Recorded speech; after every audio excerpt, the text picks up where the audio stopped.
The smell of roasted turkey and Mom's famous green bean casserole filled the dining room, but the warmth I'd always associated with Thanksgiving felt conspicuously absent. I sat at the far end of the long mahogany table in my childhood home, watching my family celebrate another year of blessings while treating me like an unwelcome guest who'd somehow infiltrated their gathering. My stepmother Linda was holding court at one end, describing her latest charity luncheon to my half-sisters Rebecca and Amanda. My father, Dr. Richard Morrison, sat at the head of the table in his customary position of authority, occasionally nodding at Linda's stories while reviewing something on his phone, probably hospital business even on Thanksgiving. I'd been back from my deployment for 6 months, but the distance between me and my family felt wider than the ocean I'd crossed returning from overseas. Every conversation seemed to skirt around my presence. Every family anecdote carefully excluded any reference to me, and every shared memory stopped conveniently at the point where I'd joined the military 8 years ago. "Rebecca, tell everyone about the promotion," Linda prompted, beaming with maternal pride. My 26-year-old half-sister launched into a detailed account of her advancement to senior marketing coordinator at the local tourism bureau, complete with salary details and future prospects. Everyone listened with rapt attention, asking follow-up questions and offering congratulations. "And Amanda's engagement party planning is going so well," Linda continued seamlessly. "The venue deposit alone was $12,000, but Richard insisted on only the best for his daughter." I took a sip of wine and continued eating, long accustomed to being the invisible family member. 8 years in the Army, including 3 deployments, and my family still introduced me to their friends as Richard's daughter from his first marriage, with the kind of apologetic tone usually reserved for embarrassing relatives.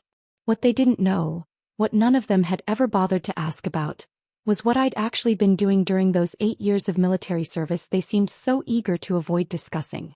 They assumed I was just another enlisted soldier, probably struggling financially, definitely unable to contribute meaningfully to conversations about career advancement and financial success.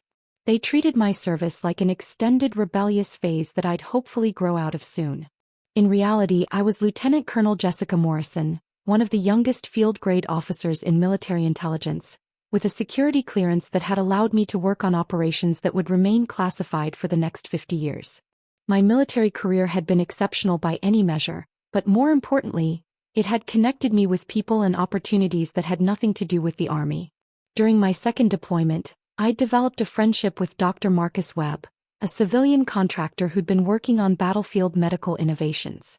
When he'd returned to the States and founded Webb Medical Technologies, he'd asked me to join his advisory board. That initial consulting role had led to investments, partnerships, and eventually to my current position as the silent majority shareholder in what had become a billion-dollar medical device company. My family had no idea that the little side projects I'd mentioned working on during leave periods were actually patent applications for revolutionary trauma care equipment. They didn't know that my modest apartment near the base was modest by choice, not necessity. They didn't know that I could have bought their house 3 times over without affecting my investment portfolio. Most importantly, they didn't know that I'd been the anonymous benefactor behind numerous charitable initiatives that had directly benefited my father's hospital and, by extension, his career. "Dad's been so busy with the new cardiac wing," Rebecca was saying. "The dedication ceremony is next month, and everyone's calling it the crowning achievement of his career." Dr. Morrison smiled with the kind of professional pride that had defined my childhood. $25 million in private donations. "I never thought we'd reach that goal, but sometimes the universe provides exactly what you need when you need it." I almost choked on my wine. The universe, that had provided exactly what he needed, was sitting 6 feet away from him, invisible as always. The anonymous donation that had made the cardiac wing possible, $15 million that had appeared through a complex charitable foundation structure, had come from my personal accounts. The additional $10 million in matching funds that had mysteriously materialized when the project faced cost overruns had also been mine. For 2 years, I'd watched my father bask in the glory of securing the largest private donation in the hospital's history, accepting accolades for his fundraising abilities and vision for the future of cardiac care. The local newspaper had run a profile calling him the miracle worker who made the impossible possible. The hospital board had given him a substantial bonus for his exceptional development work. All of it built on money I'd provided anonymously because I'd wanted to see him succeed, because I'd been proud of his medical career, because I'd thought that maybe, if the project was successful enough, he'd find a way to include me in his pride. Instead, I'd watched him accept credit for my generosity while continuing to treat me like a disappointing afterthought at family gatherings. "The dedication ceremony is going to be beautiful," Linda added. "Richard's been asked to give the keynote address about the importance of community support and private philanthropy. It's really about vision," my father said, warming to his favorite topic. "Understanding that sometimes you have to think bigger than traditional funding sources. Sometimes you have to trust that if you build something worthy, the resources will find their way to you." The irony was so thick I could have performed surgery on it. Amanda, my 23-year-old half-sister, looked down the table at me with the kind of polite curiosity usually reserved for distant acquaintances. "Jessica, how's your military thing going? Are you still doing that?" Before I could answer, Linda jumped in with her characteristic tact. "I'm sure Jessica has her own plans for the future. Not everyone is cut out for traditional success." The silence that followed was filled with the kind of awkward energy that suggested everyone was thinking the same thing but was too polite to say it out loud. That's when my father stood up, his wine glass in hand, and delivered the coup de grace. "You know what?" he said, his voice carrying the authority that had made him such an effective hospital administrator. "I think it's time we addressed something that's been bothering me." The table went quiet, everyone sensing that something significant was about to happen. "Jessica, I appreciate that you've made time to join us today, but I have to be honest.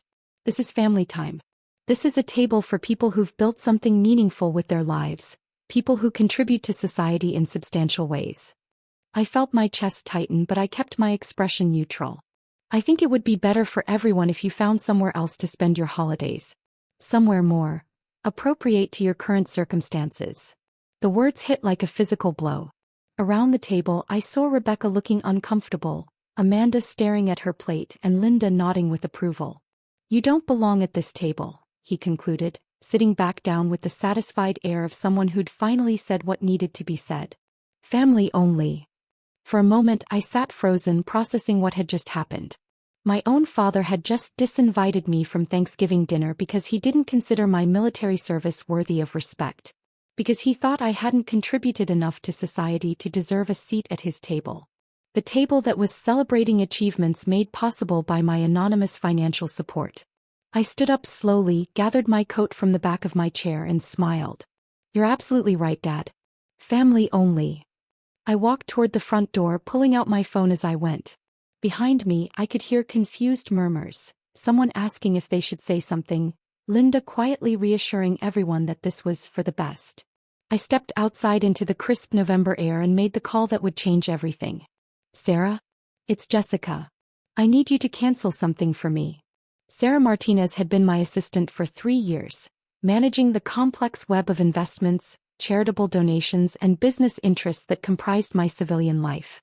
She was brilliant, discreet, and completely unflappable, which made her perfect for handling the kind of call I was about to make. Of course, what needs to be cancelled? The Morrison Medical Center donation. All of it. The cardiac wing funding, the equipment grants, the research endowments. Everything connected to that hospital needs to be terminated immediately. There was a brief pause. "Jessica, that's approximately $37 million in committed funding across multiple programs. The cardiac wing dedication is next month." "I'm aware. May I ask what prompted this decision?" "Let's just say I've decided to redirect my charitable giving toward organizations that actually value the people who support them." "Understood. I'll need about an hour to contact all the relevant foundations and legal representatives. The hospital's development office will likely receive notifications beginning around 6 o'clock. "Perfect. And Sarah? Make sure they understand that this isn't a temporary suspension. This is a permanent withdrawal of all current and future support. I'll make that very clear." I ended the call and sat in my car for a moment, watching through the dining room window as my family continued their Thanksgiving celebration. They looked happy, relaxed, blissfully unaware that their patriarch's greatest professional triumph was about to evaporate in the next 60 minutes. My phone buzzed with a text from Sarah. "First round of cancellations complete. Hospital Development Office has been notified. Board of Directors will be contacted within the hour." I drove home to my modest apartment, ordered Chinese takeout and settled in to watch football. At exactly 5:47 p.m., my phone started ringing. The first call was from Dr. Patricia Holmes, the hospital's chief development officer. Colonel Morrison? I'm calling about what appears to be a misunderstanding regarding the Morrison Medical Center charitable commitments. I let it go to voicemail. The second call at 6:23 p.m. was from James Crawford, chairman of the hospital's board of directors. Jessica, this is Jim Crawford. There seems to be some confusion about funding commitments, and I'd really appreciate a chance to speak with you directly. Voicemail. The third call at 6:41 p.m. was from my father. Jessica, what the hell is going on? I've got people calling me about donations and funding and your name keeps coming up. Call me back immediately. I answered that one. Hi, Dad. What is this about donations? Why are people calling me about you and the hospital? Oh, that. I decided to redirect my charitable giving toward organizations that actually value the people who support them. Your charitable giving? Jessica, what are you talking about? The cardiac wing, Dad. The anonymous donation that made it possible? The matching funds that covered the cost overruns? The equipment grants, the research endowments, the entire foundation of your greatest professional achievement? That was all me. The silence on the other end of the line stretched for nearly 30 seconds. That's impossible. Is it? Is it impossible that the daughter you just dismissed as unworthy of your family table might have accomplished something meaningful with her life? Is it impossible that someone you consider unsuccessful might have actually been supporting your success all along? Jessica, I don't understand. Here's what you need to understand, Dad. For 2 years, I've been anonymously funding projects at your hospital because I was proud of your work and wanted to see you succeed. I've watched you take credit for securing donations that came from my personal accounts. I've listened to you give interviews about your fundraising abilities while standing behind money I provided. But how? Where would you get that kind of money? Turns out 8 years of military service, particularly when combined with good investment decisions and successful business partnerships, can be quite lucrative. Who you? I could hear him breathing heavily on the other end of the line. Jessica, listen. If there's been a misunderstanding about tonight. There's been no misunderstanding. You made it very clear that I don't belong at your family table because I haven't contributed enough to society. So I've decided to make sure my future contributions go to people who actually appreciate them. But the cardiac wing, the dedication ceremony is next month. I'm sure you'll figure something out. You're very good at making the impossible possible, remember? I hung up and turned off my phone. The next morning, I woke up to 47 missed calls and 63 text messages. The local newspaper's website had a breaking story.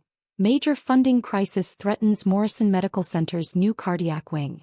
The article quoted several unnamed hospital sources discussing the sudden and unexpected withdrawal of major private support that was threatening to halt construction just weeks before the scheduled opening. I made coffee, read the news coverage and called Sarah. Good morning, Jessica. I assume you've seen the media coverage. I have. How bad is the hospital's situation? Significant. Without your funding, they're approximately 18 million short of what they need to complete the cardiac wing as planned. The board held an emergency meeting last night. Dr. Morrison has been asked to explain how this happened. And what's he telling them? According to my sources, he's claiming he had no idea the anonymous donor was his daughter, and that the funding withdrawal appears to be related to a personal family matter. Accurate if incomplete. The board is not pleased. They're questioning how he could have accepted such substantial donations without knowing their source, and whether his family relationships might pose ongoing risks to hospital fundraising. I sipped my coffee and considered this. What about alternative funding sources? They're scrambling, but replacing $37 million in committed funding on short notice is challenging. Several board members are suggesting they may need to scale back the project significantly or delay the opening indefinitely. My phone rang. It was my father. Jessica, please. We need to talk. Do we? I made a mistake. I said things I shouldn't have said. But this isn't just about me. There are patients who need this cardiac wing. People who will die without access to this technology. And whose fault is that, Dad? Whine. It's my fault. I was wrong about you, wrong about your contributions, wrong about everything. For the first time since Thanksgiving dinner, he sounded genuinely humble. Jessica, I had no idea about your business success, your financial capabilities, any of it. I've been treating you like a child when you've been supporting my career in ways I never imagined. Why didn't you know, Dad? In 8 years, did you ever once ask about my life outside the military? Did you ever wonder how I could afford to live comfortably on a soldier's salary? Did you ever show any curiosity about what I'd accomplished or what I was working on? No. No, I didn't. You didn't want to know. You wanted to keep seeing me as the disappointing daughter who'd chosen military service over a real career. It was easier than admitting that maybe you'd misjudged me. You're right. And I'm sorry. The apology hung in the air between us. Dad, I don't need your approval anymore. I stopped needing it years ago. But I do need your respect. And I need you to understand that my military service isn't something I'm doing until I figure out my real life. It is my real life. It's meaningful work that I'm proud of. I understand that now. Do you? Because this isn't just about money, Dad. This is about the fact that you dismissed 8 years of service to my country as insufficient contribution to society. This is about you deciding that someone who's served 3 combat deployments doesn't deserve a seat at your family table. Jessica, I was wrong. Completely, utterly wrong. Yes, you were. Is there any way? Is there anything I can do to fix this? Not just the hospital funding, but us. Our relationship. I considered his question carefully. Maybe. But it starts with you acknowledging publicly that your daughter is Lieutenant Colonel Jessica Morrison, a decorated military officer who's served her country with distinction. It starts with you being proud of what I've actually accomplished instead of disappointed that I haven't accomplished something else. I can do that. And it means treating me like an adult family member whose choices deserve respect, even if they're not the choices you would have made. Yes. And Dad, if we rebuild this relationship, it's going to be based on honesty. No more anonymous donations, no more allowing you to take credit for my contributions. If I support the hospital in the future, it'll be openly as your daughter, and you'll acknowledge that support appropriately. Of course. I looked out my apartment window at the city where I'd grown up, the city where my father had built his medical career, the city where I'd soon be starting a new chapter of my own. Here's what I'm prepared to offer. I'll restore the cardiac wing funding, but it's going to be public this time. The dedication ceremony will acknowledge Lieutenant Colonel Jessica Morrison as the primary donor. The wing will include a memorial to military medical personnel who've served in combat zones. And you're going to give a speech about the importance of recognizing service in all its forms. Jessica, yes. Absolutely yes. And Dad? Next Thanksgiving, I want to hear you tell the family about your daughter, the decorated Army officer who saved your hospital's cardiac wing. I want to hear you brag about my military achievements the same way you brag about Rebecca's promotion and Amanda's engagement. I will. I promise. One more thing. I want you to personally call every board member who was involved in questioning your competence yesterday and explain that your daughter is not a liability to the hospital's fundraising efforts. She is, in fact, one of the most significant donors in the institution's history. I'll make those calls today. 3 weeks later, I stood in my dress uniform at the dedication ceremony for the Morrison Medical Center Cardiac Wing. The plaque by the entrance read, "Generously funded by Lieutenant Colonel Jessica Morrison, U.S. Army, in honor of military medical personnel who serve our nation at home and abroad." My father's keynote address included a 15-minute section about his daughter's military service, her business acumen, and her commitment to improving cardiac care for veterans and civilians alike. He spoke with genuine pride about my 3 deployments, my decorations, and my post-military career. When he introduced me to give remarks about the importance of military-civilian medical partnerships, the applause was thunderous. After the ceremony at the reception, Linda approached me with an expression I'd never seen before. "Jessica, I owe you an apology. A significant one. Thank you. I had no idea about your accomplishments. Your father never told us about your business success or your rank or any of it. He didn't know. How is that possible? He never asked." She nodded slowly. "That's going to change. Richard talks about you constantly now. He's incredibly proud and, frankly, a little embarrassed about how long it took him to recognize what you'd achieved." At the family dinner that followed, held at an upscale restaurant where I didn't have to worry about being disinvited, Rebecca and Amanda peppered me with questions about military life, business investments, and my plans for the future. They listened with genuine interest as I described combat deployments, patent applications, and the complex world of military contracting. For the first time in years, I felt like a full member of my own family. As we were leaving the restaurant, my father pulled me aside. "Jessica, I want you to know that I've learned something important from all of this." "What's that?" "That success comes in many forms, and just because I don't understand someone's path doesn't mean it's not a worthy path." "That's a good lesson, Dad. I'm proud of you." "I should have said that years ago, but I'm saying it now. I'm proud of your service, proud of your business success, and proud that you used your resources to help save lives through the cardiac wing." "Thank you. And Jessica? You'll always have a seat at our family table. Always." As I drove home that night, I reflected on how a single phone call had transformed not just my father's career prospects, but our entire family dynamic. Sometimes the most powerful thing you can do is not reveal your strength, but withdraw your support until people realize what they've been taking for granted. The cardiac wing opened 2 months later and has since saved hundreds of lives. My father was promoted to Chief Medical Officer. And every Thanksgiving since then has included a toast to our family's hero, Lieutenant Colonel Jessica Morrison. Turns out I did belong at that table after all. I just had to teach them how to see it.